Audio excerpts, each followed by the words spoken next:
Welcome to the Deep Dive. We dig through the noise to find the signal, the core truth behind the big stories. And today, well, we're diving deep into a case that's just chilling. The Leongatha mushroom murders.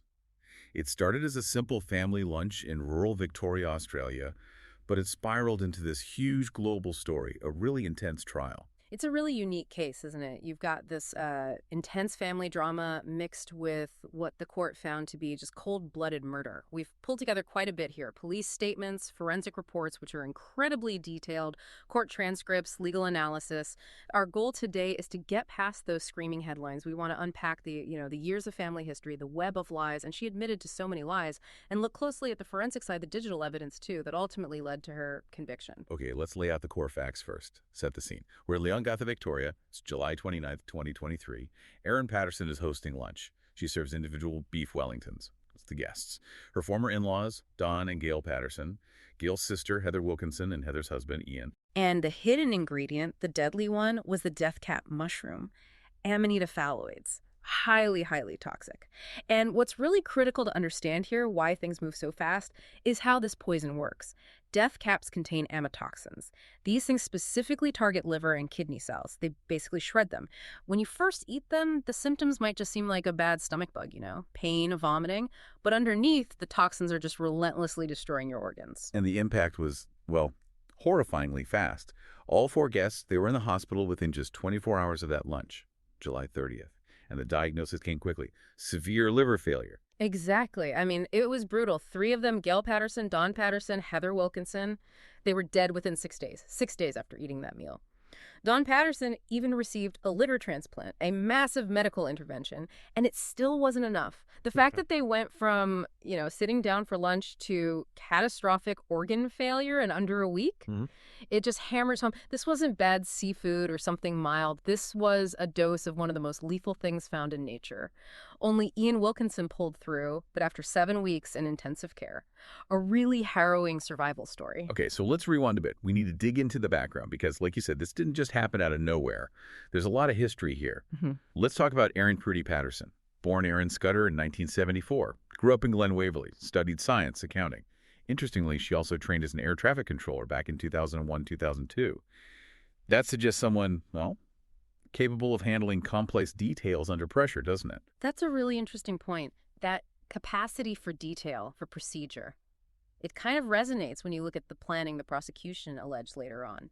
She met Simon Patterson around 2004. They got married in 2007. And around the same time, her financial picture changed quite dramatically. Yeah, this is a really key moment in the whole family story, isn't it? She inherited a significant amount, $2 million, from her grandmother. It wasn't a lump sum, apparently paid out over about 8 years starting in 2007. And this money wasn't just kept separate. It became part of the family's financial structure. It really did. It created this slightly unusual dynamic. Erin and Simon used that inheritance money to give interest-free loans to Simon's 3 siblings and their partners. These loans helped them all buy houses. Now, on one hand, this probably brought them closer initially. She apparently bonded well with her in-laws, Gail and Dawn. Especially Dawn, they shared a, quote, love of knowledge and learning. But, it also puts Erin in this position of power, doesn't it? She's the financial linchpin for the whole extended family, maybe even a source of resentment down the line. Absolutely sets the stage for potential conflict. If the marriage hits the rocks, suddenly those financial ties make everything incredibly messy, emotionally and practically. Oh, definitely. And the marriage did struggle. They had a few separations, short ones, before a final split in 2015. They worked out a financial settlement then. For a while after that, things seemed okay on the surface. They shared custody of the kids, even went on holidays together, apparently. But that didn't last. The goodwill just evaporated. And it seems like things really started to go sour around 2022. And surprise, surprise, money was involved again. Precisely. The relationship became really toxic after Simon filed his tax return listing himself as single. Now, he later claimed it was just an accounting mistake, but whether it was deliberate or not, the effect on Erin was huge. She lost her eligibility for government child support payments, big financial hit. And on top of that, a federal agency apparently told Simon to stop paying the kids' school fees and medical bills directly. So suddenly, that financial stability she had is pulled out from under her. Huge pressure. And that tension didn't stay just between them, did it? It spread to the in-laws. By early 2023, just months before the fatal lunch, She was basically estranged from Don and Gail. She'd skipped family things, and she testified later that she felt deliberately snubbed her word when she got a late invite to Gail's 70th birthday party in May 2023. Yeah, that feeling of being pushed out, isolated, it seems to have festered. And it went public. That's when she started posting things on social media, criticizing Simon, criticizing the in-laws. So the sources make it clear this wasn't some hidden tension. It was out there. A very visible, escalating family feud in the months right before the lunch.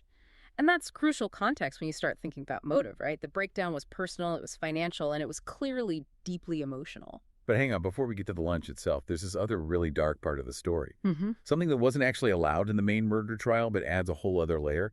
Simon Patterson's previous illnesses. Yes, this is, it's deeply disturbing context. Even though the jury didn't hear it directly in relation to the murder charges, Simon Patterson was hospitalized 3 separate times between November 2021 and September 2022. And each time, it was for severe, life-threatening gut problems, gastrointestinal issues. One of those times, it was so bad he ended up in a coma, needed emergency surgery to save his life. And remember, this is almost 2 years before the mushroom lunch. Okay, so 3 serious, unexplained illnesses. Why was this kept from the jury in the murder trial, if it points to a pattern? That's a really important question. It comes down to the specifics of the evidence. There was a medical expert's report prepared for the trial, and that expert concluded Simon's symptoms in those earlier hospital stays were consistent with poisoning by barium carbonate. Barium carbonate, I'm not familiar with that. What's it used for? Well, its main common use is as a component in rat poison. It's highly toxic. So the expert report basically suggested these weren't just random illnesses or food poisoning. They looked like targeted poisoning attempts using a commercial poison. It suggested a potential pattern of behavior long before the mushrooms. But the charges related to these incidents, 4 counts of attempted murder against Simon, were actually dropped before the main trial began. Right, so the difference is the evidence link. For the mushrooms, they had the... This audio was created with Podcastle.ai. Right, so the difference is the evidence link. For the mushrooms, they had the dehydrator, the toxins, and the victims, a physical trail back to Aaron. For these earlier illnesses, it was more circumstantial, based on symptoms matching barium carbonate, but no, like smoking gun linking her directly to that specific poison at those times. Exactly that. Proving beyond a reasonable doubt that she administered barium carbonate on those 3 specific occasions would have been much harder legally. The mushroom case had the physical evidence, the digital trail we'll get to, the bodies. It was a much stronger case forensically, but knowing about that earlier report, even suppressed, it really frames the narrative differently, doesn't it? It suggests the fatal lunch might not have been the first attempt to use poison within this family conflict. It really has cast a shadow. Okay, let's move to the day itself, Saturday, July 29th, 2023. This lunch. Reports suggest it was meant to be a kind of reconciliation attempt, which just makes it all the more tragic. That was the supposed setup, yes. A friendly get-together, but look at the meal choice again. Individual beef Wellingtons. Cooking individual portions like that. Well, it makes it technically easier to control what goes into each specific serving, doesn't it? The guests arrive. Dawn, Gail, Heather, Ian. Simon Patterson, her estranged husband, he was invited too, but he didn't make it. Pure chance, maybe, that saved his life. Erin's 2 children were there, but she claimed they ate leftovers later, and that she'd carefully picked up the mushrooms and pastry for them. The speed at which the guests got sick immediately threw up red flags, obviously. All admitted to hospital the next day, July 30th. But it was Erin's own behavior right after the lunch that really caught the attention of the doctors and then the police. Yes, she went to the local hospital in Leongatha herself, said she had stomach pains, diarrhea symptoms that could fit with mild poisoning. But here's the key thing. She repeatedly refused to be admitted for observation or treatment. The doctors found this really alarming. Her guests are collapsing with severe symptoms, and she's apparently got similar milder ones, but won't stay. They were concerned enough that they actually called the police right then. That refusal to get proper medical help just looked incredibly suspicious to investigators later on. And didn't the doctors also raise concerns about her children? That she seemed reluctant to get them checked out medically, even when it became clear how serious this was for the adults. That's right. According to the reports, there was concern about her initial reluctance regarding the children's medical assessment. It just added to the overall picture of unusual behavior. So when Gail and Heather died on August 4th, and then Dawn passed away the next day, August 5th, Well, the investigation instantly changed. It went from being a public health mystery to a full-blown homicide investigation. And the focus immediately became, how did death cap mushrooms end up in those Wellingtons? And this is where Erin Patterson starts trying to control the narrative, right? Her first detailed police statement comes on August 14th. Exactly. And this is where the story she tells starts to deviate from the later evidence. She claims she'd bought some dried mushrooms about 3 months earlier from an Asian supermarket way over in Mount Waverly. That's over 100 kilometers away. It's a very specific, yet also distant and unverifiable source. Investigators likely saw this as an immediate attempt to create distance, to point away from any mushrooms she might have sourced locally or, foraged herself. But the police weren't just relying on her story. They were looking for physical evidence. And they found something crucial, didn't they? In a dumpster. They did. A huge breakthrough. They found a food dehydrator tossed in a skip bin at a local waste transfer station in Kunwara. Patterson eventually had to admit she'd thrown it out. Her explanation. She said she panicked because people were starting to accuse her online and in the community of poisoning her guests intentionally. Dumping potential evidence is never a good look, is it? It was a massive mistake on her part. A huge mistake. But admitting she dumped it is one thing. What did the forensics find on that dehydrator? That was the clincher, wasn't it? Absolutely devastating for her defense. The forensic analysis found her fingerprints all over it. No surprise there, it was hers. But critically, they also found traces of Amanita phalloide's toxins, the death cap poison, on the dehydrator itself. This directly linked her to the processing of the poison. And then, to complete the chain, those same specific toxins were found in the urine samples taken from the male guests, Don Patterson and Ian Wilkinson, while they were in hospital. So you have the source potentially foraging, the processing dehydrator, and the ingestion victims. It formed a very strong circumstantial chain. She was arrested November 2nd, 2023, and the charges were laid. Right, let's shift to the trial then. It kicks off April 29th, 2025, in the Supreme Court of Victoria. The prosecution, they've got a big job here. They need to prove intent that this wasn't just a horrific accident, but deliberate murder. Yeah, the Crown prosecutor, Nanette Rogers, her case essentially boiled down to 2 main pillars. First, proving the intentional act of getting and preparing the poison. And second, demonstrating a sustained, calculated cover-up afterwards. The whole prosecution narrative was built around exposing Erin Patterson as someone who repeatedly lied to hide a premeditated crime. And those lies were front and center in their case, weren't they? Rogers hammered away at the inconsistencies, lying about the dehydrator, initially denying she even owned one, lying about where the mushrooms came from. They even showed the jury her own Facebook post from earlier, featuring pictures of that very dehydrator and photos of mushrooms she'd dehydrated, directly contradicting what she first told police. The timeline they presented was crucial, too. Oh, absolutely. The Crown meticulously detailed her movements. They showed evidence she bought the dehydrator. They tracked her trips in April 2023 to places like Loch and Outram areas known for having death cap mushrooms growing wild. And then the really damning piece, the CCTV footage. The jury saw the video of her driving to the transfer station and dumping that dehydrator after her guests had died.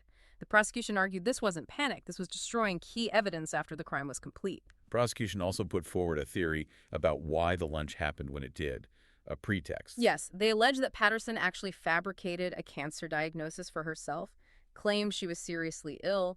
The argument was this was a ploy to gain sympathy and lure her estranged in-laws over for what might seem like a final conciliatory visit. And this alleged lie about cancer, it served 2 purposes in the prosecution's view. That's what they argued. First, it created this false narrative of her being vulnerable, perhaps lowering her guest's guard. But maybe more importantly, it provided a convenient excuse to make sure her own children weren't actually eating the main meal with the adults. Mummy's too unwell, you eat later. They also suggested her own recorded symptoms, the diarrhea she claimed afterwards, were faked. Just an act to make it look like she'd also accidentally ingested some of the poison to throw suspicion off herself. Part of the ongoing deception. Wow. Okay, so that's a powerful case from the prosecution. What about the defense? Her lawyer, Colin Mandy, he was in a really tough spot, wasn't he? How do you argue accident when your client admits to lying about the key evidence? It was an incredibly difficult position. Mandy's strategy was basically damage control. He had to concede the obvious lies, but try to reframe why she lied. So yes, he admitted to the jury. Erin Patterson lied to the police about the dehydrator. And yes, she lied about having cancer. That's huge, just admitting those lies up front. What possible explanation could they offer for that? Embarrassment and panic, essentially. He argued the lies weren't born out of covering up a murder, but out of sheer panic after the deaths happened, combined with personal shame. The cancer lie, specifically. The defense claimed she made that up because she was deeply embarrassed about planning to have gastric bypass surgery for weight loss and didn't want people to know the real reasons she might seem unwell or be focused on her health. So, in their telling, the poisoning itself was a tragedy and terrible accident. No intent to harm anyone. The lies came after, driven by fear and embarrassment. Okay, so if it was an accident, how did the killer mushrooms actually get into the food, according to the defense? Patterson herself took the stand. She testified that she had foraged for mushrooms, yes, in the Leongatha and Korumburra areas, places where death caps are known to grow alongside edible varieties. Her explanation for them ending up in the Wellingtons. A simple, tragic, labeling mistake. She claimed she'd mixed up the bags or containers of dried mushrooms in her pantry. Confused the deadly ones she'd picked with edible ones she intended to use. A catastrophic kitchen error. Did they offer any evidence to back up her claim that she was actually sick too? To support the idea she might have accidentally ingested a small amount herself? They did try. Patterson claimed her diarrhea wasn't from the Wellingtons at all, but from eating a cake that her mother-in-law, Gail, had brought over, trying to create doubt about the source of her own symptoms. And the defense did present medical test results from 2 days after the lunch. They showed she had low potassium levels and elevated levels of hemoglobin and fibrinogen. They argued these results suggested she was genuinely unwell, potentially consistent with ingesting a small, non-lethal dose of the toxin herself, which would fit the accident narrative. But even with that medical data point, the whole accident story seems incredibly shaky when you factor in the digital evidence the prosecution brought forward. That feels like where her credibility just crumbled. The digital forensics were absolutely pivotal. Under cross-examination, Patterson flatly denied ever looking at website posts about death cap. This audio was created with podcastle.ai. Patterson flatly denied ever looking at website posts about death cap mushrooms on a site called iNaturalist back in May 2022. Denying any prior research was crucial for her defense. It supported the idea she wouldn't necessarily recognize the danger if she accidentally picked them. But the prosecution had proof she had looked. They had the digital receipts. Forensic investigators pulled data from her computer. It showed Bing searches originating from her machine, looking for iNaturalist and related mushroom identification terms during that exact period in May 2022. It was a direct, provable contradiction of what she'd just sworn under oath. Suddenly, it doesn't look like an accidental mix-up. It looks like someone researching the specific poison they later used. Preparation. Lying under oath about researching the murder weapon. That must have just destroyed her defense in the jury's eyes. It proved she was willing to lie about the most critical aspect, her knowledge of the poison. It completely undermined the accident narrative. If the jury can't trust her testimony about researching the mushrooms, how can they possibly trust her explanation for how they got into the food? And her attempts to cover her digital tracks apparently went further. Right, the phone resets. Exactly. The prosecution alleged she factory reset her mobile phone 4 times in August 2023, right after the deaths. They argued this was a clear attempt to wipe any incriminating data. She denied doing it to conceal evidence, but again, the forensic logs showed the resets happened. It just added to the picture of someone trying desperately to erase their tracks. And then you have the testimony from Ian Wilkinson, the only survivor. His account clashed with hers on key details too, didn't it? It did. He challenged several things she'd claimed. He specifically testified that Erin used a different colored plate than her guests during the meal. This detail suggests she might have deliberately served herself a safe portion, knowing the others were poisoned. He also contradicted her claim that she'd prepared a 6th Wellington specifically for Simon. The defense had tried to use that extra portion to argue she wouldn't poison the batch if her estranged husband might have shown up and eaten one. Wilkinson's testimony weakened that argument. So the prosecution's argument was clear. Those online mushroom searches weren't just idle curiosity like the defense claimed. They were planning. That was the core argument, and the defense was left trying to downplay it, saying the searches meant nothing. They tried to sow doubt in their closing, reminding the jury that human memory could be faulty when considering witness testimony. They pointed again to her medical tests, arguing she was unwell, so maybe it was an accident where she got a small dose too. But it seems the jury just didn't buy the accident explanation given the weight of the lies and the digital evidence. So, just to recap the Crown's case, they argued Patterson planned this over months, faked cancer to get the guests there, deliberately put death caps in their Wellingtons, not hers or the kids, faked her own symptoms, then lied repeatedly and tried to destroy evidence like the dehydrator and phone data. A picture of meticulous, cold-blooded planning and execution. That's premeditation. The jury essentially had to decide, was this an unbelievable string of tragic coincidences and panicked mistakes? Or was it calculated murder followed by a calculated cover-up? The jury went out. They were sequestered.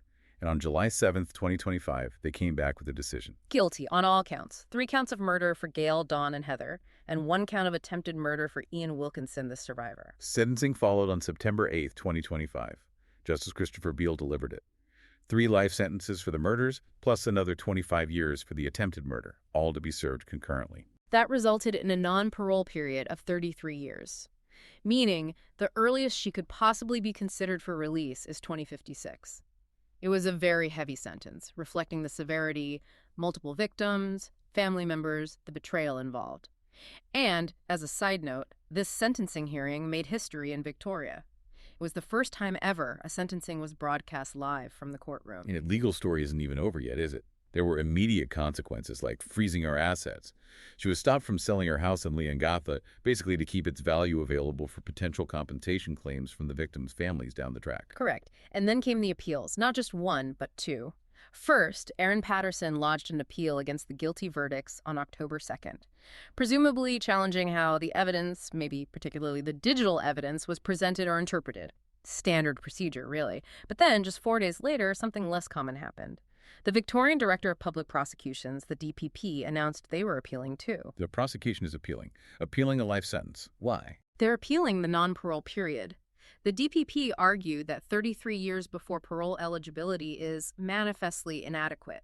That's legal speak for saying the sentence is just way too lenient, so far out of step with the gravity of the crime, multiple premeditated murders using poison, that it constitutes a legal error. They're essentially arguing for a much longer non-parole period, potentially meaning she would never be released. Wow, okay. And throughout all this, the media attention was just relentless, wasn't it?